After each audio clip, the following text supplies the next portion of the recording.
Hey there, this is Dr. Evan Osa with the Institute for Integrative Health and Fitness Education. I'm joined here by my good friend and colleague, Morris Lawson. Morris Lawson is actually owns his own fitness facility, actually a martial arts studio. Can you just introduce yourself and tell our audience about yourself and your facility? Sure. I'm Morris. I own Barrington Martial Arts and Fitness out in Barrington, Illinois. I've owned that for the last 22 years. Teaching clients, helping clients from information you've helped me with. And really changing my life. I'm an ex-competitor, Taekwondo, 2000, 2002, I was U.S. gold medalist. Through that in training, you learn to crush it, to push it, to push harder, because you want to win, you want to be successful than your competitors. And so one of the challenges when you get older, i.e. me, you keep doing that. And then that causes a problem because what he's educated, Dr. Osar has educated me with is that I was really doing damage in my body. What I really need to do is to cut back, to evaluate what I was doing. One of the unique things I think that's great about him was I've been to other, acupuncturists, other doctors that looked at me and they helped me out, but he looked at the whole package, the whole me of, hey, what are you doing? And then educated me on why I was doing it. So then I stopped doing that. For a while when I was under him, I kept doing some of the same things. Hey, I'm crushing, I'm doing this. And I'd walk in to the next session all jacked up. And he said, what'd you do? I did this. Oh, and I did this. And having to learn that there's a certain way of doing it, doing exercises and why. That helped me, my body, to me to be able to be more mobile, to enjoy a better quality of life. But also, too, it changed the way in which I look at the clients. I own loose 2 gene sizes in 8 weeks. And working with clients, instead of just writing a program, having them work out, why do they? What's going on with them? What's their total package of what they're doing so that they get better and they have a better quality of life? I've got clients as young as in their 30s in my fitness class, and then as old as I've got grandmothers in their 70s and 75 and 80. So, and they're living better quality of life. They're walking, squatting, playing with their grandkids, which is fulfilling to me. Awesome. Thank you. One of the great things about working with somebody like Morris is not only did you come looking for information to help you, but you applied the information. And one of the things that you sort of alluded to during your conversation there and what you were sharing was it's just as important to know what to do as it is to have a way of evaluating what your current exercises are doing or what effect any exercises are doing, because you're incredibly active as a martial arts instructor. Yes, sir. And you love working out as part of your lifestyle. So what are a couple of things, could you just expand just a little bit on a couple of those things that you learned, that we taught you, that you took into your workouts to help you sort of identify when you're doing things that aren't so great for your body? Great. Well, I was diagnosed needing a new hip replacement. Both hips were bad from overuse or quote-unquote abuse. And my right hip especially was bad, almost bone to bone. So when I came to Dr. Osar, I was looking for some solutions to prolong that.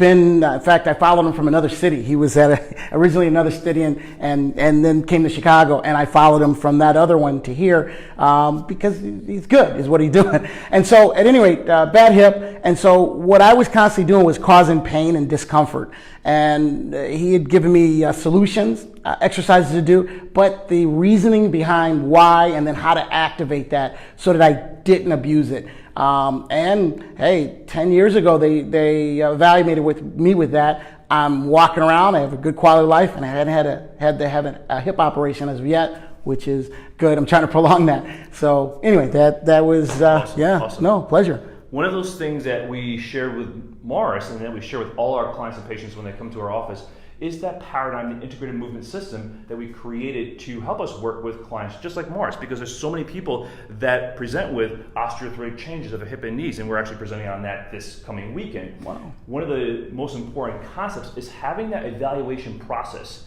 a systematic approach to helping your client identify their non-optimal and inefficient habits. So we identify some non-optimal and inefficient habits. One of those habits that Morris created, and again, this is what the industry is teaching, so it wasn't like you learned something or made something up on your own, is that overactivation of the posterior hip complex to strengthen the glutes and work the glutes. So we had to get him out of that chronic glute gripping, that hip gripping, that was actually driving his hip and compressing his hip even further into the socket. And then we developed a couple strategies with Morris to help him create more optimal rotation, and more specifically, rotation of the pelvis over top the femoral head to increase range of motion, to improve more optimal and efficient motion of the pelvis over top the femoral head. So if you wouldn't mind, just demonstrate a couple of things that we went through. Like first, the hip hinge. Sure, okay. So the hip hinge, sideways. So feet shoulder width, as you've taught me. One of the key elements that I wasn't doing was keeping my big toe down too, which again, sometimes you don't know what you don't know. And so going down and hip hinging it down, and then with the hips, pushing the hips up. And so I feel more of a stretch, more of a release too, and then more of a better quality when I'm walking instead of rocking backwards and forwards, so to speak, or whatnot, is one of the things that he's taught me. So I'll do a few of them for you. And so you're down and in, one.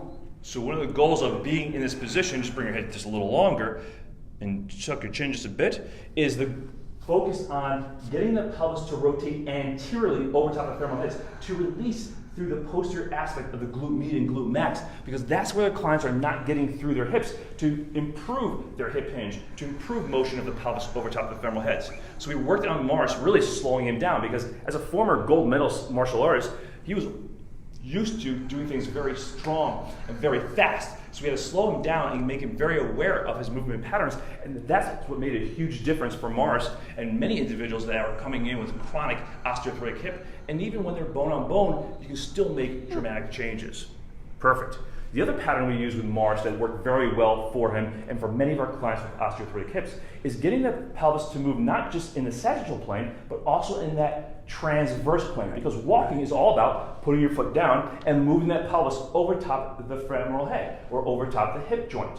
But what happens is for clients is they don't get that rotation, as Morris alluded to and mentioned, that when you don't get rotation in the transverse plane, you'll start to go side to side. You'll get it through the frontal plane, and hence the reason why so many people with osteoarthritic hips keep leaning to the side as they walk. So the next exercise we developed for Morris is bring your right leg forward for me, please. Okay. So face that way if you don't mind. Sure. Is we just had him push his leg lightly into something that didn't move. I'll use my hand in this instance. He'll do his hip hinge, put his hands on his pelvis, and then start to just create a small amount of rotation towards and away from this hip. So he's learning how to move his pelvis, his entire thoracopelvic cylinder, around his hip joint to teach him how to dissociate or move the pelvis independent of the hip joint and leg itself. And this is one component of corrective exercise that not enough individuals are using to teach clients actually how to move independent when their foot is on the ground. So that's why this information becomes so valuable to your clients.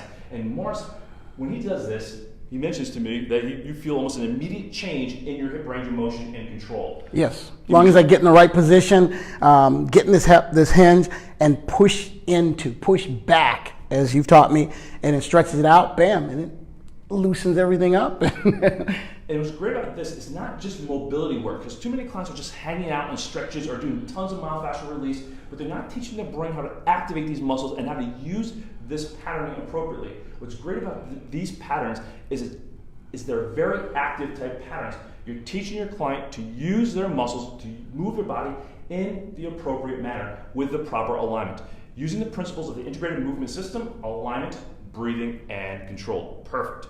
So what we do before and after that is give your client self-assessments. So we have our client, so in this case Morris, we'll have him check his hip range of motion, we'll have him do a couple walks or up and down the hallway walks to notice does he feel like he's getting better hip extension, better hip rotation, and basically every time you do this, you're like, I feel immediate difference. Right. And that's with no myofascial release, no soft tissue work, no stretching. It's just understanding and using the principles that guide and dictate how to create more optimal and efficient posture and movement habits. And it can make a difference.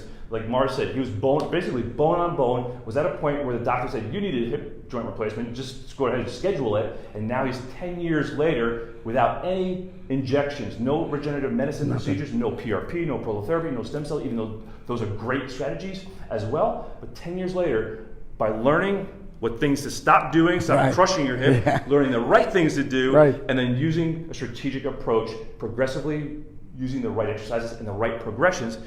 You've had a lot of life in your hip, and even if he does need a hip replacement at some point, he's learned the strategies that will help him go into the hip replacement very strong, and more importantly, come out of the hip replacement, and hopefully we can prolong it quite a bit longer. That's my thing. Thanks so much for joining us. Really, Pleasure. thank you for sharing your story and sharing information, Pleasure. because Pleasure. it's so valuable to so many other people that have a very similar condition to yours. And again, it's great that you're out there teaching your clients the exact same information to help them on their journey as well. Each one teach one. Awesome. Thanks so much. Thank you. Make it a great day. Thanks for joining us. We'll catch you next time on Integrative Movement Insider for Facebook Live. Bye.